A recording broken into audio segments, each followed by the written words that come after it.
অসমৰ ক্ৰিকেট ক্ষেত্ৰত নৱতম সংযোজন বৰপেটাত এছিয়াৰ ক্ৰিকেট খেলপথাৰ পেভিলিয়ন আৰু একাডেমী উদ্বোধন উপস্থিত BCCIৰ সচিব দেৱজিৎ শইকীয়া অসম ক্ৰিকেট সন্থাৰ তত্বাৱধানত ৰাজ্যৰ ক্ৰিকেট জগতত নতুনকৈ সংযোজন ঘটিল এখন আটকধুনীয়া ক্ৰিকেট ষ্টেডিয়ামৰ দেওবাৰে বৰপেটাৰ সত্ৰবাৰাদিত অত্যাধুনিক ক্ৰিকেট খেলপথাৰ আৰু পেভিলিয়নকে ধৰি নামনি অসম মণ্ডলৰ Asia cricket academy Assam cricket সন্থাই কৰিলে উদ্বোধন প্ৰকল্পটোৰ শুভ উদ্বোধন কৰিলে BCCIৰ সচিব দেৱজিৎ শইকীয়াই তদুপৰি প্ৰকল্পটোৰ অধীনত খেলুৱৈৰ হোষ্টেলৰ আধাৰশিলা স্থাপনৰ অনুষ্ঠানতো অংশগ্ৰহণ কৰিলে দেৱজিৎ শইকীয়াই 7.5 কোটি ব্যয় সাপেক্ষে নিৰ্মাণ কৰা প্ৰকল্পটোত 5খন চেণ্টাৰ উইকেট 10খন নেট প্ৰেক্টিছ উইকেট আপ্যায়নৰ সুবিধা মেচ অফিচিয়েলৰ এলেকা আৰু ঘৰুৱা মেচ আয়োজনৰ বাবে উপযোগী আন্তঃগাঁথনি উপলব্ধ নতুন পিটছত হাতত বেট লৈ ক্ৰিকেট খেলৰ মাদকতা ল'লে BCCIৰ সচিব দেৱজিৎ শইকীয়াই প্ৰায় 33 বিঘা এলেকাত গঢ়ি উঠা এই প্ৰকল্পটোৰ জৰিয়তে নামনি অসমৰ প্ৰতিখন জিলাৰ খেলুৱৈ উপকৃত হ'ব বুলি আশাবাদী BCCIৰ সচিব দেৱজিৎ শইকীয়া অসম ক্ৰিকেট সন্থাক মই তেওঁলোকক ধন্যবাদ জনাইছোঁ তেওঁলোকে আজি ইয়াতে এটা তেওঁলোকৰ ক্ৰিকেট একাডেমি আৰম্ভ কৰিলে লোৱাৰ আছাম জোনত আছাম ক্ৰিকেট এছ'চিয়েশ্যনৰ যিটো ক্ৰিকেট একাডেমি পেভিলিয়নটোৰ সৈতে মাজত এখন ক্ৰিকেট গ্ৰাউণ্ড য'ত 5খন ভাল উইকেট আছে ৰেড ছইল ব্লেক ছইলে সংমিশ্ৰিত আৰু তাৰ লগতে 10খন প্ৰেক্টিছ উইকেটৰ এটা খুব ধুনীয়া ক্ৰিকেটৰ প্ৰকল্প আজি উদ্বোধন কৰিবলৈ ময়ো সুখী হৈছোঁ আৰু বৰপেটা জিলা ক্ৰীড়া সন্থাৰ বিশেষ তৎপৰতাত এই কামখিনি অতি সুচাৰুৰূপে হৈ গ'ল তাৰ কাৰণে মই সভাপতি গুণীন দাস ডাঙৰীয়া আৰু সম্পাদক আগৰ সম্পাদক বৰ্তমান তেখেত অসম ক্ৰিকেট সন্থাৰ সনাতন দাস ডাঙৰীয়াকো ধন্যবাদ জনাইছোঁ আৰু অসমৰ মাননীয় মুখ্যমন্ত্ৰীক ধন্যবাদ জনাইছোঁ যে তেওঁৰ প্ৰচেষ্টাত এই যি তেওঁ আমাক 33 বিঘা মাটি ইয়াতে অসম ক্ৰিকেট সন্থাক এলটমেণ্ট দিছিলে তাতে সেইখিনি দিয়াৰ ফলত আজি এই প্ৰকল্পটো উঠিছে আৰু ইয়াৰ ফলত গোটেই নামনি অসমত থকা প্ৰত্যেকখন জিলাৰ খেলুৱৈ উপকৃত হ'ব লগত অসম ক্ৰিকেট সন্থাৰ বিভিন্ন কেম্প ইয়াতে অনুষ্ঠিত হ'ব আৰু আগন্তুক দিনত মই ভাবোঁ যে 2026-27 যিটো ডমেষ্টিক ক্ৰিকেট ছিজন হ'বলৈ আহিবলৈ গৈ আছে অহা বছৰ এই বছৰ ছেপ্টেম্বৰৰ পৰা তাতে ভাৰতীয় ক্ৰিকেট কণ্ট্ৰল বৰ্ডৰ আণ্ডাৰত বিভিন্ন খেলা ইয়াতে অনুষ্ঠিত হ'ব ইয়াৰ ফলত বৰপেটাৰ যিসকল উঠি অহা খেলুৱৈ আছে তেওঁলোক উপকৃত হ'ব লগতে ইয়াৰ আশে পাশে থকা জিলাসমূহৰ খেলুৱৈসকলো উপকৃত হ'ব ইফালে নতুনকৈ উদ্বোধন কৰা পেভিলিয়নত বৰ্তমান 25 গৰাকী খেলুৱৈ থাকিব পৰা ব্যৱস্থা আছে আনহাতে নতুনকৈ আধাৰশিলা স্থাপন কৰা খেলুৱৈ হোষ্টেলত পৰৱৰ্তী সময়ত থাকিব পাৰিব 80ৰ পৰা 100 গৰাকী খেলুৱৈ আজিৰ তাৰিখত যিটো পেভিলিয়ন আছে তাতে আজিৰ তাৰিখত 25জন খেলুৱৈ থাকিব পৰা ব্যৱস্থা আছে আৰু আজি ইয়াতে মই এটা প্লেয়াৰ্ছ হোষ্টেলৰ ফাউণ্ডেশ্যন অনুষ্ঠানতো অংশগ্ৰহণ কৰিলোঁ আৰু মই ভাবোঁ যে 6 পৰা 8 মাহৰ ভিতৰত প্লেয়াৰ্ছ হোষ্টেল য'ত প্ৰায় 80ৰ পৰা 100জন খেলুৱৈ থাকিব পৰা এটা হোষ্টেলো আটকধুনীয়া হোষ্টেল হৈ উঠিব ফলত যেতিয়া আগন্তুক দিনত ডাঙৰ ডাঙৰ কেম্প হ'ব ইয়াৰ সমস্ত প্লেয়াৰ এই হোষ্টেলত থাকিয়ে ইয়াতে অনুশীলন কৰিব পাৰিব অসম ক্ৰিকেট সন্থাৰ অধীনত ৰাজ্যত আছে 6টা জোন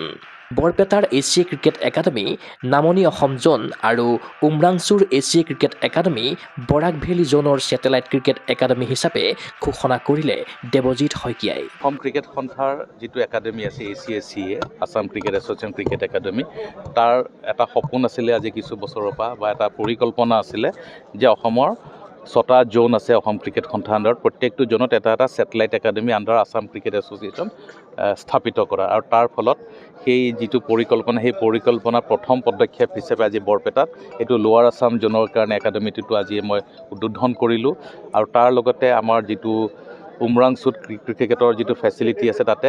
আমাৰ বৰাক ভেলী জোনটোৰ কাৰণে তাতে সেই যিটো প্ৰকল্প হ'ল যিটো মাননীয় মুখ্যমন্ত্ৰীয়ে 4 ডিচেম্বৰত উদ্বোধন কৰিছিলে সেইটোক আমি অসম ক্ৰিকেট সন্থাৰ একাডেমীৰ ছেটেলাইট একাডেমী বৰাক ভেলী এৰিয়া হিচাপে আমি আজি অনুষ্ঠানত ঘোষণা কৰিছোঁ আগন্তুক দিনত আমি বৰহমপুৰ বিশ্বনাথ চাৰিআলি আৰু ধৰি লওক আপাৰ আছামৰ এটা বিশেষ স্থানত আমি তেনেকুৱা ধৰণৰ প্ৰকল্প কৰিবলৈ গৈ আছোঁ আনহাতে বৰপেটাত মুকলি কৰা নতুন প্ৰকল্পত খেলুৱৈ হোষ্টেলৰ কাম সম্পূৰ্ণ হৈ উঠিলে পৰৱৰ্তী সময়ত শিবিৰলৈ অহা ক্ৰিকেটাৰসকলৰ বাবে ইনডোৰ গেমছৰ ব্যৱস্থা গঢ়ি তোলা হ'ব বৰ্ষাকালত অনুশীলনৰ বাবে ইনডোৰ ক্ৰিকেট ষ্টেডিয়াম গঢ়ি তোলাৰ বাবেও কৰা হৈছে চিন্তা চৰ্চা ইয়াতে আমাৰ পৰিকল্পনা আছে এই হোষ্টেলখিনি হোৱাৰ পিছত ইয়াৰ লগত আমি কিছুমান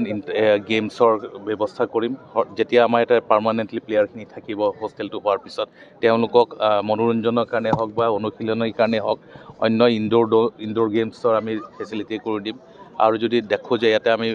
বাৰিষাৰ সময়তো যদি আমি ক্ৰিকেট চলাই ৰাখিব লাগে, হয়তো আগন্তুক সময়ত অসম ক্ৰিকেট সন্থাই ইয়াতে এটা ইনডোৰ ক্ৰিকেট ফেচিলিটিও ব্যৱস্থা কৰি দিব। আৰু যদি আমি দৰকাৰ হয় ইয়াতে আজিৰ তাৰিখতে মই নকওঁ, কাৰণ সেইটো এটা যথেষ্ট খৰচী বিষয়, দৰকাৰ হ'লে আমি ইয়াতে এটা ফ্লাড লাইটৰ ব্যৱস্থা কৰিম যদি ইয়াতে ৰাতিও খেলাৰ এটা পৰিৱেশ আহি পৰে। প্ৰকল্পটোৰ উদ্বোধনী অনুষ্ঠানত BCCIৰ সচিব দেৱজিৎ শইকীয়াৰ উপৰি উপস্থিত থাকিল IPL গভৰ্ণিং কাউন্সিলৰ সদস্য খাইৰুল জামাল মজুমদাৰ, অসম ক্ৰিকেট সন্থাৰ উপসভাপতি ৰমেন দত্ত, সম্পাদক সনাতন দাস, যুটীয়া সম্পাদক ৰাজেন্দ্ৰ সিং, কোষাধ্যক্ষ অনুপম ডেকা, এপেচ কাউন্সিলৰ সদস্য মুকুতানন্দ ভট্টাচাৰ্য, প্ৰাক্তন সম্পাদক ত্ৰিদীপ কোঁৱৰ, বৰপেটা জিলা ক্ৰীড়া সন্থাৰ সভাপতি গুণীন্দ্ৰনাথ দাসকে ধৰি কেইবাগৰাকীও বিশিষ্ট ব্যক্তি। আজি বৰপেটাবাসীৰ কাৰণে এটা শুভ দিন, আৰু সেই শুভ দিনটো খুব সোনকালে আহিল। কিন্তু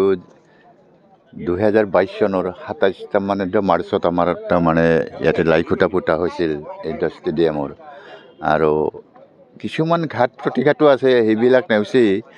যিহেতুকে অসম চৰকাৰৰ মাননীয় মুখ্যমন্ত্ৰী তাৰমানে নিজেই মাটিখিনি তাৰমানে ৰেলৱেমেটক মাটিখিনি দিছিল, আৰু এই মাটিখিনি দিয়াৰ ফলত আমাৰ 2 বছৰমান আগতে কামটো ষ্টাৰ্ট হ'ব লাগিছিল, কিন্তু বিভিন্ন খেলি মেলিৰ কাৰণে এই কামটো হোৱা নাই। যদিও আজি সেই তাৰমানে আশাটো বৰপেটাবাসীৰ লগতে বৰপেটা ক্ৰীড়া সন্থাৰ আশা এটা পূৰণ হ'ল। বৰপেটাত এখন সুন্দৰ ক্ৰিকেট ষ্টেডিয়াম গঢ়ি উঠাত আনন্দিত অসম দলৰ প্ৰাক্তন ক্ৰিকেটাৰ কৃষ্ণ দাস আৰু অৰূপ দাস। তেওঁলোকে অসম ক্ৰিকেট সন্থাক জনালে ধন্যবাদ। প্ৰথমে মই ধন্যবাদ জ্ঞাপন কৰিব বিচাৰিছোঁ আছাম ক্ৰিকেট এছ'চিয়েশ্যন, কাৰণ এখন ভাল বৰপেটা ডিষ্ট্ৰিক্টত লোৱাৰ আছাম যোনটো এখন ভাল একাডেমি ষ্টাৰ্ট হ'ব। চ' এটলিষ্ট মই ভাবোঁ যে মই হওক বা অৰূপ দাস হওক বা ডেনিছ দাস হওক বা অম্লান হওক, তাত চাই আকৌ ভাল প্লেয়াৰ ওলাব। তো এইটো কাৰণে লোৱাৰ আছামৰ কাৰণে বা বৰপেটাৰ কাৰণে খুব ভাল খবৰ। বহুত ভাল লাগিছে। আমি খেলি থকা টাইমত এইখন গ্ৰাউণ্ড নাপালোঁ। এতিয়া যিখিনি উঠি অহা প্লেয়াৰ বা লোৱাৰ আছামত যিখিনি টেলেণ্ট থকা প্লেয়াৰ আছে, সেইখিনিৰ কাৰণে বহুত সুবিধা হ'ব এই গ্ৰাউণ্ডখন হোৱাৰ কাৰণে। এতিয়া প্ৰেক্টিছ উইকেটো ভাল হৈছে, উইকেটো ভাল হ'ব, এতিয়া ষ্টাৰ্ট হোৱা নাই। তো প্লেয়াৰখিনি এইখিনি সুযোগ ল'ব লাগে যাতে ওপৰৰ লেভেলৰ কাৰণে সিহঁতে ৰেডি হয়। ক্ৰীড়া অনুৰাগীৰ আশা, বৰপেটাত নতুনকৈ গঢ়ি উঠা এছিয়া ক্ৰিকেট একাডেমীত প্ৰশিক্ষণ গ্ৰহণ কৰি আগন্তুক সময়ত বৰপেটাৰ লগতে নামনি অসম জ'নৰ পৰা সৃষ্টি হওক প্ৰতিভাৱান ক্ৰিকেটাৰৰ। ভিডিঅ' জাৰ্নেলিষ্ট জবান ৰাভাৰ সহযোগত চিন্ময় বৰাৰ প্ৰতিবেদন গুগল স্পৰ্টছ NA। গুৱাহাটীৰ মাজমজিয়াত নৰ্থ ইষ্টৰ প্ৰথমখন এক্সক্লুচিভ মাৰ্চেল আৰ্টছ সামগ্ৰীৰ শ্ব'ৰুম তথা বিপণী Tirupati sports. Karate, wushu, taekwondo, boxing, jujitsu, pencak silat, judo আদি 7টাকৈ সমৰ কলা ইভেণ্টৰ ইউনিফৰ্ম আৰু প্ৰশিক্ষণৰ সামগ্ৰী ইয়াত উপলব্ধ। Tracksuit, jersey, martial arts medal, memento, trophy ক্ৰয় কৰিব পাৰিব পাইকাৰী মূল্যত। ফুটবল, ভলীবল, বাস্কেটবল, ক্ৰিকেট আদি ইভেণ্টৰ সামগ্ৰীৰ ছাপ্লাইৰ বাবে অৰ্ডাৰো লোৱা হয়। কাৰাটে, টাইকোৱাণ্ডোৰ নেশ্যনেল ফেডাৰেশ্যনৰ দ্বাৰা এপ্ৰুভড ব্ৰেণ্ড আৰু আপ টু ডেট সামগ্ৰীৰ বাবে একমাত্ৰ বিশ্বাসযোগ্য আৰু নিৰ্ভৰযোগ্য প্ৰতিষ্ঠান। ঠিকনাটো হৈছে doctor B Barua road, house number 52, first floor, Ulubari, Guwahati 7। Phone number 9085083493। Email sanju_regal@rediffmail.com।